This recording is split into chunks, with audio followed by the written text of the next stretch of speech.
Hey, what's up guys? Joker here. Hope you're all doing well. Today I'm going to be giving you a first impressions video on Gran Turismo 7. This is in no way meant to be an in-depth review and analysis of the game. I know I primarily focus on PC gaming on the channel, but as I do own a PS5, I do like picking up the first-party exclusives for the PlayStation 5 and talking about them from time to time. And Gran Turismo definitely has a special place in my heart when it comes to nostalgia, playing these games back on the PS1 and PS2, and this is really a return to form for the franchise. So I want to talk a little bit about the gameplay, the progression, the graphics, the performance. All of it's really good, so let's get fired into it. But first, today's video is brought to you by SuperCDK.com, where you can save money on games for all of your favorite platforms, as well as software like Windows 10 Pro for just $19.50, and then you can unlock the prestigious dark mode on Windows 10 and take advantage of that. I couldn't live without it. And if you shoot over there right now, you could save 25% off. Hit the buy now button and then put in my code JP25 at checkout. I'll walk you guys through the process right now so you can see how much money we're saving and how to go ahead and install this on your Windows 10 PC. That brings our price down to $14.62, total of savings of almost $5 using that JP25 code, which will work for any software products over there. Once you're done with that, go ahead and click on Submit Order and select your payment mode of choice, which me personally is PayPal, and then I'll go ahead and complete the checkout by clicking on Pay Now. After completing the checkout, it'll bring you to your purchased order page and it will update in a matter of seconds, or just go ahead and hit F5. Go ahead and do that one time. It came through literally immediately. I got the payment email that it had gone through and the delivery of the product exactly at the same time. Once you're done with that, go ahead and click on View Keys and Codes, and we'll get our code right here that we can go ahead and copy and paste in on Windows 10 by hitting the Start button and type in the word Activate. When you see that activation settings or see if Windows is activated, go ahead and click on that and it'll bring up this right here, and click on change your product key or unlock Windows 10. As I already have Windows 10, I obviously don't need to put in a new key, but just paste it in and then go ahead and click next and you are all done and set. For more information on SuperCDK.com as well as the coupon code, be sure to check out the links down in the description below. So I picked up Gran Turismo 7 this morning. There was no doubt in my mind I was going to get this game. I played these games, like I said at the start there, back on the PS1, PS2.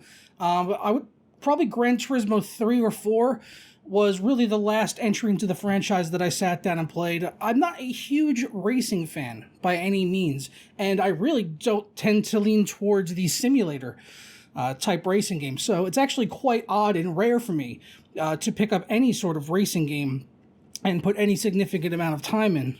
This is probably the most time I put into a racing game since the PlayStation 2 days on a Gran Turismo game that had multiple discs.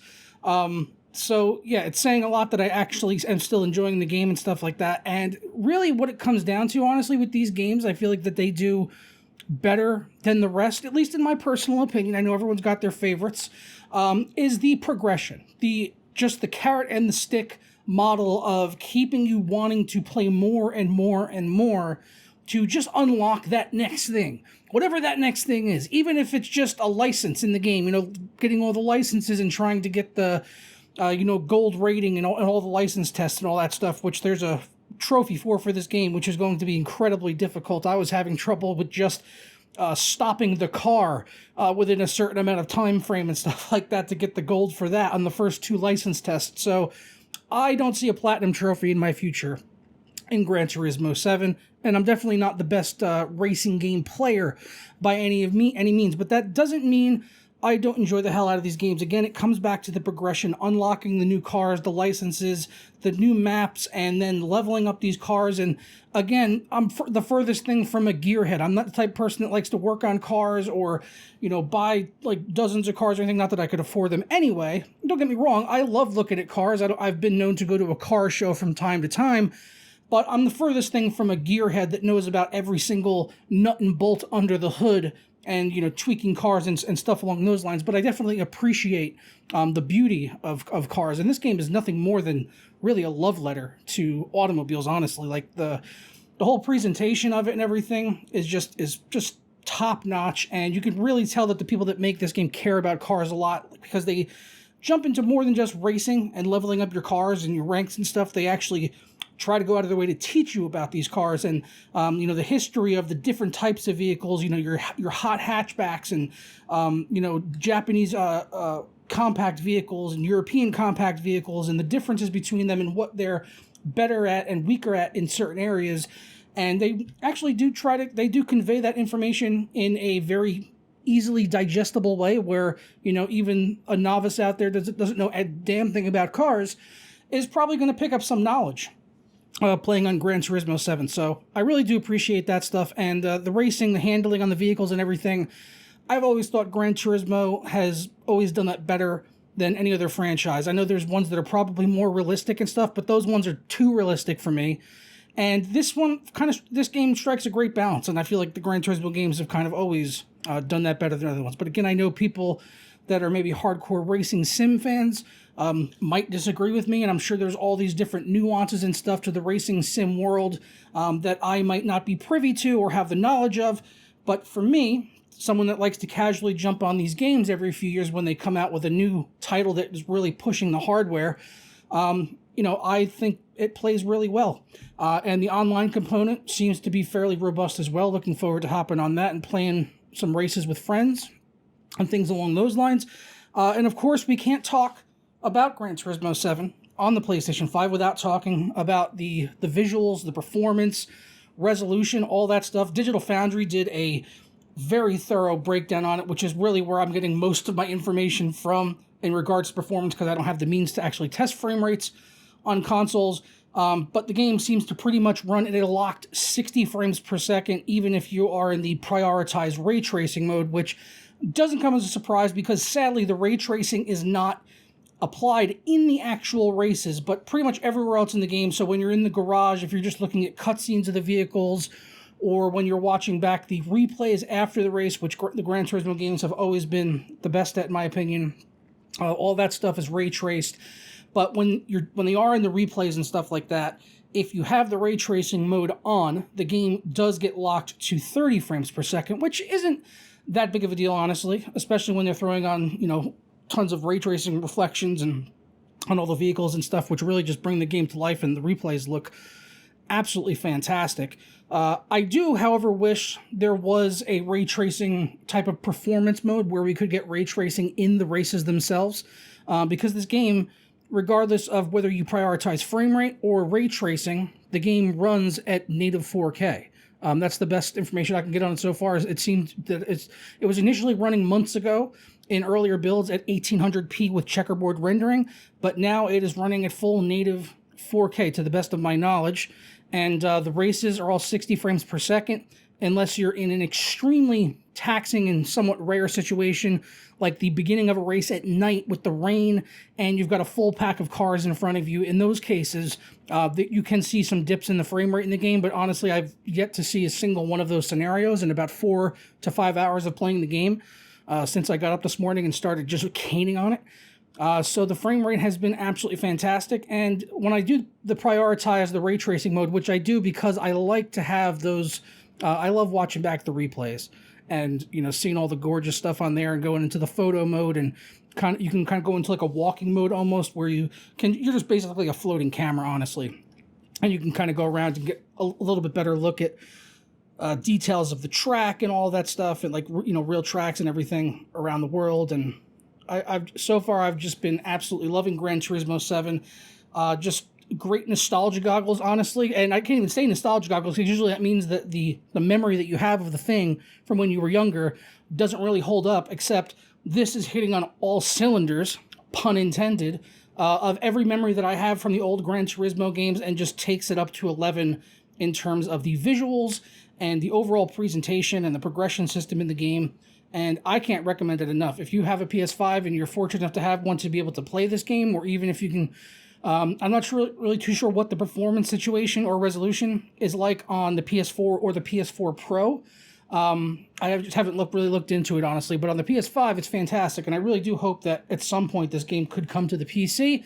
Stranger things have happened. Obviously, we've seen Sony bringing more and more first-party titles over to the PC, like God of War. Recently, also the Uncharted Legacy of Thieves collection, which came out for PS5, but it is coming to PC soon. That didn't come out yet on PC, but it is supposed to come at some point this year.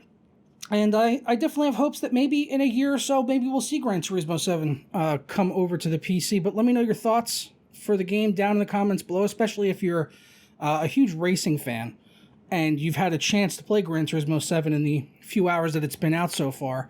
And just give me your thoughts on, what you think about it, like the driving and all of that stuff compared to maybe some other games if you, play a lot of these different titles. I'd be curious to get, a more informed take, I guess, on it from other fans of the racing sim franchises and all that kind of stuff. And good start here, honestly, to 2022 with games, at least, in my opinion. God of War for PC, awesome. I played the Legacy of Thieves collection on PS5, beat both games, and I'm like halfway through another playthrough on Uncharted 4 on the crushing difficulty. Last week we had Shadow Warrior 3 come out, which just completely took me by surprise, and it wasn't that long of a game. Sadly, it was only about 5 to 6 hours long, but I beat that game, and it was so much fun playing Shadow Warrior 3, and now here I am with Gran Turismo 7, basically reliving memories that I had as a kid, and sitting there for hours on end, trying to unlock every part and every vehicle in the game, and working on the licenses and all that stuff, and I just want to finish this video so I can get back to doing more of it. And really just so far this year, I feel like I've had a very positive reaction to most of the stuff coming out. I'm feeling pretty good about gaming right now. Lots of good games coming out. We've seen some issues with PC performance on some titles and stuff like Elden Ring recently, but didn't really care all that much because it's not my type of game. But I was happy to at least provide some fixes for people on that. But I'm just kind of rambling on here about all these games coming out because so far, like I said, we've had some pretty good releases, and I'm actually even looking forward to next week. There's a new WWE game coming out, and the last one was a complete disaster. I'm a longtime fan of wrestling games and wrestling in general, although I don't really watch it as much anymore. I usually check out the WrestleManias, but that's about it. Because most of the wrestlers that I watched when I was younger are pretty much long gone for the most part, apart from every once in a while they'll kind of come back. And with Undertaker more basically retiring completely from the ring, there's really not too much reason for me to watch it. But I do check out the WrestleManias every year. And I still love playing the wrestling games when they're good, although it's been quite a while since there's been a good quality wrestling title. Because they took a year off after I think it was 2K when that came out, and because it was just a completely broken, buggy pile of shit. So they kind of took a year off, reworked on it, and now 2K 2022 is coming out, and so far from what I've heard from the early press events, take from that what you will, the impressions have been mostly positive from what I've heard from people in the games media. So I'm hoping, fingers crossed, that when that game comes out, and I think it's the 8th maybe, I think it's like Tuesday. Don't quote me on that though. I'm hoping that it's good. I'll probably pick that up on PC, though, because it will... Well, actually, I don't think it comes out till PC until the 10th. I think it's like a little bit later of a launch on PC. I remember looking that up on Steam earlier, and I think it was like, for some reason, it's like 2 days later on the PC than it is on console. I don't know if there's like an early access or something like that for a pre-order. But, yeah, I'm looking forward to that one as well, and so far, pretty good year. Starting off, positive in these first couple of months here in 2022, and I'm hopeful for the future for some more games. But I'm going to go ahead and get out of here. Hope you guys all have a fantastic day, and I'll catch you guys next time for another video. Ta-ra.